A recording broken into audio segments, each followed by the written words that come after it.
Hi friends, അപ്പോൾ നമ്മുടെ പുതിയൊരു വീഡിയോയിലേക്ക് എല്ലാവർക്കും സ്വാഗതം. അപ്പോൾ ഇന്നതേ കുറച്ച് സ്രാവ് കിട്ടിയിട്ടുണ്ട്. അപ്പോൾ നമ്മൾ ഈ സ്രാവിനെ ഒന്ന് കറി വയ്ക്കാൻ പോവുകയാണ്. അത് സാധാ രീതിയിലല്ല, നമ്മൾ തേങ്ങ വറുത്തരച്ചിട്ടാണ് ഈ സ്രാവ് കറി വയ്ക്കാൻ പോകുന്നത്. അപ്പോൾ നമുക്ക് നേരെ വീഡിയോയിലേക്ക് പോകാം. അപ്പോൾ തേങ്ങ വറുക്കുന്നതിനാവശ്യമായിട്ട് ഞാനിവിടെ ഒരു മുറി തേങ്ങ എടുത്തിട്ടുണ്ട്. അല്പം കുരുമുളക്, ഒരു പിടി മല്ലി, കുറച്ച് 5-6 അല്ലി വെളുത്തുള്ളി, ഒരു സ്പൂൺ പെരുംജീരകം, ഇത്രയും എടുത്തിട്ടുണ്ട്. അതിലേക്ക് 7-8 ഉണക്കമുളകും കൂടി ഇട്ട് കൊടുക്കുകയാണ്. അതിലേക്ക് കുറച്ച് കറിവേപ്പിലയും കൂടി ഇട്ട് കൊടുക്കുകയാണ്. അപ്പോൾ ഇത്രയും കൂടി നല്ലതുപോലെ ഒന്ന് വറുത്തെടുക്കണം. അപ്പോൾ അതിനായിട്ട് ഒരു ചട്ടി വെച്ച് കൊടുത്തിട്ടുണ്ട്. അതിലേക്ക് നമുക്ക് ഈ തേങ്ങയും ബാക്കിയുള്ള മുളകും മല്ലിയും എല്ലാം കൂടി ഇട്ട് കൊടുക്കാം. ഇനി തീ ലോ ഫ്ലെയിമിൽ വെച്ചിട്ട് തേങ്ങ നല്ലതുപോലെ ഒന്ന് വറുത്തെടുക്കണേ. അടിയിൽ പിടിക്കരുത്, തീ കുറച്ച് വെച്ച് വേണം വറുത്തെടുക്കാനായിട്ട്. തേങ്ങ വറുത്ത് വരുമ്പോഴത്തേക്ക് ഈ മുളകും മല്ലിയും എല്ലാം മൂത്ത് വരും. നല്ലതുപോലെ നമുക്കതൊന്ന് മൂപ്പിച്ചെടുക്കാം.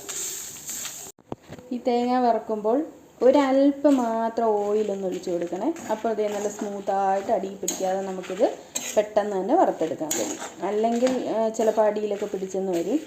ഇത് കണ്ടോ, അടിയിൽ പിടിക്കാതെ നല്ലതുപോലെ നമുക്ക് ഇളക്കിയെടുത്ത് വറുത്തെടുക്കാം വേഗം തന്നെ. അല്പം മാത്രം മതി. അപ്പോൾ ഈ തേങ്ങയൊന്നൊരു ലൈറ്റ് ഗോൾഡൻ നിറമാകുമ്പോഴത്തേക്ക് നമുക്ക് അല്പം മഞ്ഞൾപ്പൊടി ഇട്ട് കൊടുക്കാം. എന്നിട്ട് നല്ലതുപോലെ ഇളക്കി കൊടുക്കാം. എല്ലാവർക്കും അറിയാതിരിക്കും തേങ്ങ വറുക്കാനൊക്കെ, അറിയാത്തവർക്ക് വേണ്ടി പറയുന്നതാണ് കേട്ടോ. തേങ്ങ ഏകദേശം ഫ്രൈ ആയി വന്നിട്ടുണ്ട്. എന്നാലും ഒരു കുറച്ചും കൂടെ ആകണേ. ഇളക്കി കൊടുത്തുകൊണ്ടേ ഇരിക്കണം, കൈ എടുക്കാൻ പാടില്ല. തീ ലോ ഫ്ലെയിമിലായിരിക്കണം. എല്ലാം ശ്രദ്ധിക്കണേ. മല്ലിയും മുളകും വറുത്തരച്ച കറി എന്ന് പറഞ്ഞാൽ അതൊരു വേറൊരു ഫീൽ തന്നെയാണ് അല്ലേ. നമ്മുടെ പണ്ടുള്ള അമ്മമാരും അമ്മമ്മമാരൊക്കെ ഇങ്ങനെയായിരുന്നു കറി വെച്ചുകൊണ്ടിരുന്നത്. അന്നൊക്കെ കറിക്ക് നല്ല ടേസ്റ്റുമായിരുന്നു. ഇപ്പോഴും ഇങ്ങനെയൊക്കെ ചെയ്യുന്നവരുണ്ട്. ഈ ഒരു ടേസ്റ്റ് വേറൊരു രീതിയിൽ മുളകിട്ട് വെച്ചാലും തേങ്ങ അരച്ച് വെച്ചാലും ഒന്നും കിട്ടില്ല. ഇതൊരു പറഞ്ഞറിയിക്കാൻ പറ്റാത്ത ഫീല് തന്നെയാണ് മല്ലിയും മുളകും വറുത്തരച്ച കറി എന്ന് പറയുന്നത്. അങ്ങനെ നമ്മളുടെ തേങ്ങ നല്ലതുപോലെ വറുത്ത് വന്നിട്ടുണ്ട്. ഇനി ഇതൊന്ന് തണുക്കണം. ചൂടോടെ അരയ്ക്കരുത്, നല്ലതുപോലെ തണുത്ത് കഴിഞ്ഞ് നമുക്ക് മിക്സിയുടെ ജാറിനകത്തിട്ട് നല്ലതുപോലെ ഫൈനായിട്ട് അരച്ചെടുക്കാം. അപ്പോൾ ഇതൊന്ന് തണുക്കട്ടെ. അങ്ങനെ വറുത്ത് വെച്ചിരിക്കുന്ന തേങ്ങ ഒന്ന് നല്ലതുപോലെ തണുത്തിട്ടുണ്ട്. ഇനി നമുക്ക് മിക്സിയുടെ ജാറിലേക്ക് ഇട്ട് കൊടുക്കാം.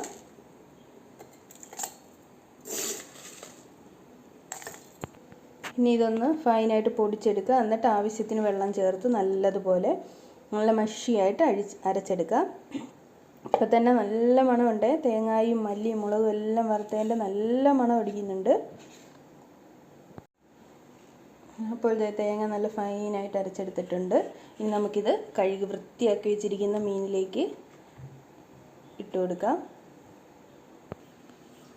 ഇതിലേക്ക് ആവശ്യത്തിനുള്ള പുളി നമ്മൾ വെള്ളത്തിലിട്ട് വെച്ചിട്ടുണ്ടായിരുന്നു. ആ പുളിയും കൂടെ ഇട്ട് കൊടുക്കാം. പുളിയൊക്കെ അവരവർ ഇഷ്ടത്തിനാണ്.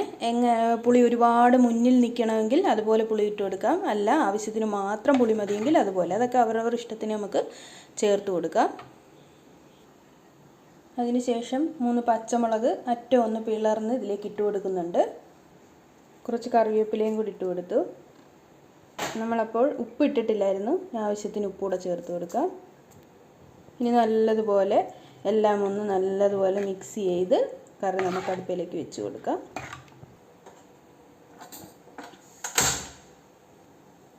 ഇനി ഒന്ന് അടച്ചു വെച്ച് കൊടുക്കാം. തിളച്ച് വരട്ടെ നല്ലതുപോലെ ഒന്ന്. അങ്ങനെ ഗൈസ്, കറി ഒന്ന് തിളച്ചിട്ടുണ്ട്. ഒന്ന് പതുക്കെ ഇളക്കി കൊടുക്കാവേ. നല്ല മണം വരുന്നുണ്ടേ. ഇനി ഇതൊന്ന് നല്ലപോലെ തിളച്ച് ഒന്ന് കുറുകി പറ്റി വരട്ടെ. അപ്പോൾ നമ്മുടെ കറി സെറ്റായി വന്നിട്ടുണ്ട്. നല്ലപോലെ കുറുകി സൂപ്പറായിട്ട് വന്നിട്ടുണ്ട്. ഇനി അല്പം പച്ച കറിവേപ്പില നമുക്കൊന്ന് മേലിലിട്ട് കൊടുക്കാം. ഇനി ഒരു 5 മിനിറ്റ് ഒന്ന് അടച്ചു വെച്ച് കൊടുക്കുക. ആ കറിവേപ്പിലയുടെ ഫ്ലേവറൊക്കെ ഒന്ന് കറിയിലേക്ക് ഇറങ്ങാനായിട്ട്. അപ്പോൾ നമ്മുടെ സ്രാവ് തേങ്ങ വറുത്തരച്ച കറി ഇവിടെ സെറ്റായിട്ടുണ്ട്. അപ്പോൾ അടുത്തൊരു വീഡിയോ വരുന്നത് വരെ എല്ലാവർക്കും ടാറ്റാ.